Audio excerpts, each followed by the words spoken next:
नमस्कार। अभी पिछला जो वीडियो आप लोगों ने देखा हमारे YouTube चैनल पर, उसमें मैंने बहुत विस्तार से आपको बताया कि कैसे नेपाल पर चीन अपना कब्जा जमा रहा है। जो एक हिंदू राष्ट्र रहा, हालांकि जब तक वो हिंदू राष्ट्र रहा तो थोड़ा सचेत रहा चीन के साथ, कभी चीन के साथ रिश्ते नहीं बनाए नेपाल ने। ये अभी जो केपी ओली आए हैं, या कहें कि जब से हिंदू राष्ट्र वहां नहीं रह गया है, तब से नेपाल के चीन के रिश्ते थोड़ा गाढ़े होने लगे हैं।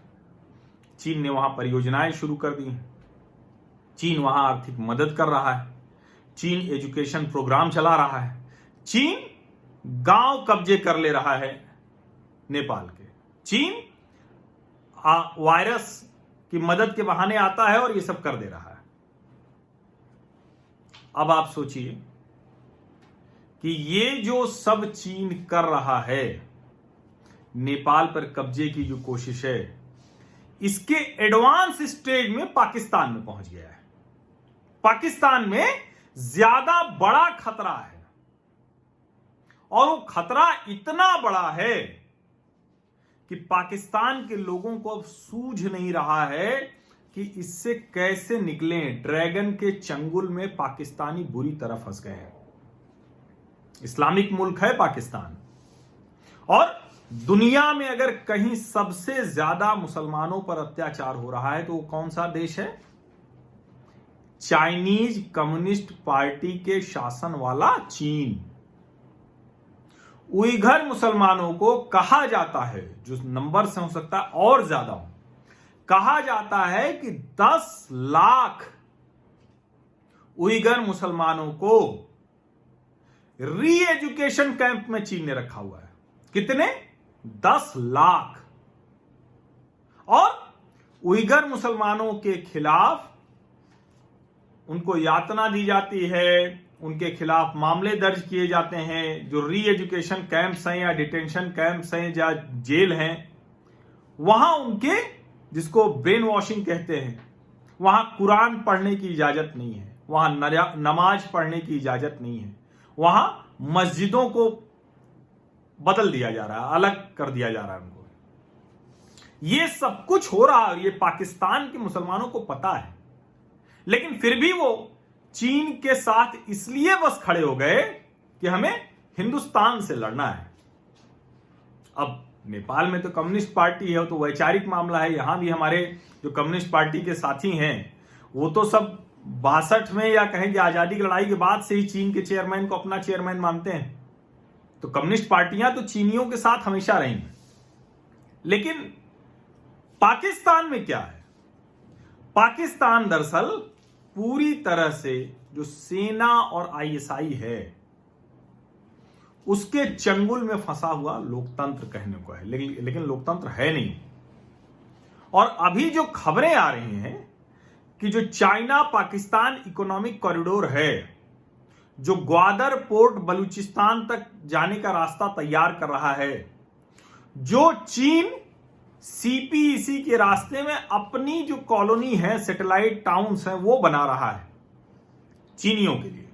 और जाहिर है कि जब चीनी सैनिक वहां जा रहे हैं, वहां रहने लग रहे हैं, तो वो क्या क्या अत्याचार कर रहे हैं, मैं उसका जिक्र अब यहां अभी नहीं करूंगा। वो अलग से है कि बहुत से उन इलाकों में लोगों का घरों में रहना तबाह हो गया है, किसी को भी कभी वो उठा ले जा रहे हैं। ये सारा काम वो चीनी कर रहे हैं। अभी जो वहां कानून है, जिसको नवाज शरीफ के समय में ही मान्यता मिल गई थी, और अभी वो कई कदम आगे बढ़ चुके हैं। पेशावर से उन्होंने एक शुरुआत की है, वो 24/7 सर्विलांस कर रहे हैं, मॉनिटरिंग सेंटर्स बनाए हैं उन्होंने, जिसमें चीनी सेना, वो सब सीपीईसी के नाम पे आ रहे हैं, सब पीएलए के लोग हैं, उनको सीपीईसी के नाम पे इकोनॉमिक कंपनी, किसी न किसी कंपनी के साथ वो पेरोल पे है, और उनकी अलग कॉलोनीज हैं, उनकी टाउनशिप है, उनका अपना, जो कहें कि अच्छी कोठियों में वो रह रहे हैं वहां।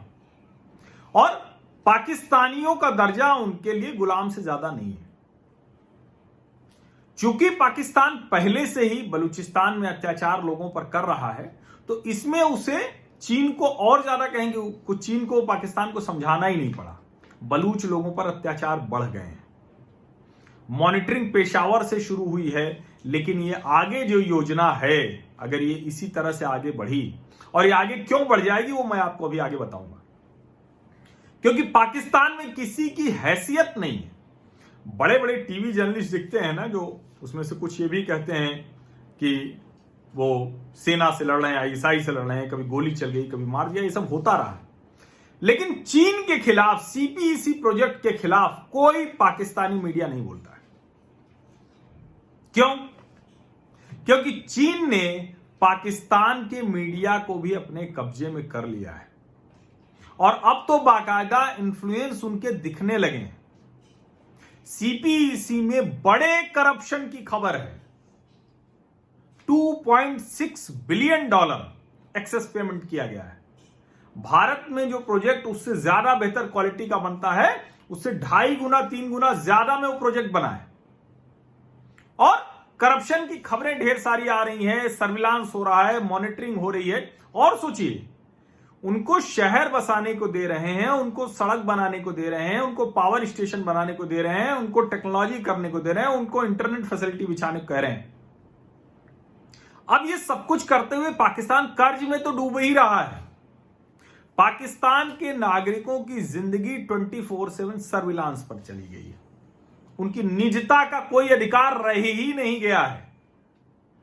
और सोचिए कि कुछ गिने चुने लोगों ने जब आवाज उठाने की कोशिश की सीपीईसी के खिलाफ, तो क्या किया गया? उनको पाकिस्तान की सरकार ने, पाकिस्तान के मीडिया ने चीन के कहने पर आतंकवादी घोषित करा दिया। और इसीलिए सीपीईसी का विरोध कहीं हो ही नहीं रहा है। सेना और आईएसआई के अफसर, चूंकि बड़ी फंडिंग होती है, तो चीन ने सीपीईसी को आगे बढ़ाने के लिए वहां की सरकार को, इन सबको तो किया ही, 3 और उसने फ्रंट खोले। फाइनेंशियल ब्राइब किसको किसको दिया? सेना के लोगों को, सेना के बड़े अधिकारियों को चीन की अलग अलग कंपनियों की तरफ से उनको पैसे दिए जाते हैं। आईएसआई के लोग बाकायदा चीनी कंपनियों के अलग अलग नामों से, बेनामी, अनामी, अलग अलग नामों से वो पेरोल पे हैं, उनको कमीशन जाता है। कई मीडिया हाउस और पत्रकारों की भी खबर है पाकिस्तान के कि वो भी इस तरह के कमीशन को की वजह से ही कुछ नहीं बोलते हैं। और जो आम लोग हैं, जो वहां इसके खिलाफ बोलना चाहते हैं, जिनको साफ साफ वो खतरा दिख रहा है, जिन मुसलमानों को पता है कि जब इसने उइगर मुसलमानों के साथ ये किया है जो वहीं थे, तो हमारे साथ ये क्या करेगा, लेकिन वो जब आवाज उठा रहे हैं तो उनको आतंकवादी करार दिया जा रहा है। और जो मैं आपको बता रहा हूं ना कि पेशावर से शुरू हुआ है, वो जो 24/7 सर्विलांस मॉनिटरिंग पेशावर से शुरू हुआ है, उसके आगे क्या है? इस्लामाबाद, कराची, लाहौर, इन तीनों में वो करेंगे। और आप सोचिए कि अगर किसी देश में आज के तकनीक के युग में तकनीकी पकड़ जिसके पास होगी, जो आपका कैमरा मॉनिटर कर सके, जो आपकी वीडियो मॉनिटरिंग कर सकता है, जो आपके मोबाइल फोन की कहीं की कॉल चेक कर सकता है, जो आपके यहां प्रमुख जो बुनियादी सुविधाएं हैं उसको प्रोवाइड करा रहा है, तो उसकी ताकत आप समझिए। तो दरअसल ये पाकिस्तान में बहुत बड़ी चर्चा है कि सीपीईसी क्या है, बेल्ट एंड रोड इनिशिएटिव क्या है। पाकिस्तान में ईस्ट इंडिया कंपनी है। जैसे ईस्ट इंडिया कंपनी आई थी ना, भारत पे कब्जा कर लिया था, तब तो पाकिस्तान भी साथी में था, बांग्लादेश भी साथी में था, तब तो भारत ही था। ये तो बाद में टूट के चले गए, उसका खामियाजा भुगत रहे हैं। तो CPEC Pakistan, China Pakistan economic corridor जो है, ये ईस्ट इंडिया कंपनी साबित हो रही पाकिस्तान के लिए। पाकिस्तान के लोग ये समझ गए हैं, लेकिन डरे हुए हैं, कुछ बोल नहीं पा रहे हैं, कुछ स्थिति नहीं है। पाकिस्तान की सरकार भी समझती है, लेकिन शायद जो भी वहां उस कुर्सी पर बैठता है उसको पता है कि सिर्फ भारत का विरोध करते रहो, काम चलता रहेगा। सिर्फ आप कश्मीर में आतंकवाद फैलाते रहो, काम चलता रहेगा। सिर्फ सीमा पे हर दूसरे चौथे गोलाबारी कराते रहो, सेना, आईएसआई, वहां के नेताओं का काम चलता रहेगा। जो फंडेड प्रोजेक्ट हैं चीन के, उनकी रफ्तार बहुत धीमी हो गई है। चीन को भी एक खतरा बहुत साफ दिखने लगा है कि बेल्ट एंड रोड इनिशिएटिव जो दुनिया भर में है, वन बेल्ट वन रोड, हो तो छोड़ दीजिए, भारत नहीं गया तो बड़े बुरे हाल में है। असली खुन्नस वही निकाल रहा है चीन, क्योंकि जो उसकी दुनिया पर कब्जा करने की कोशिश थी वन बेल्ट वन रोड के जरिए, उस कोशिश को बड़ा धक्का लगा है। वो कोशिश बुरी तरह से उस पर रोक दिया गया है। लेकिन जो फंडेड प्रोजेक्ट थे अब वो पाकिस्तान में भी रुकने लगे हैं। जैसे जो कराची पेशावर की रेलवे लाइन है, चीन फंड कर रहा है, चीन बना रहा है। कब तैयार होगी इसका कुछ अता पता ही नहीं। वहां अलग अलग जो छोटे छोटे लोग हैं वो अलग अलग तरीके से अलग अलग फ्रंट पे विरोध कर रहे हैं।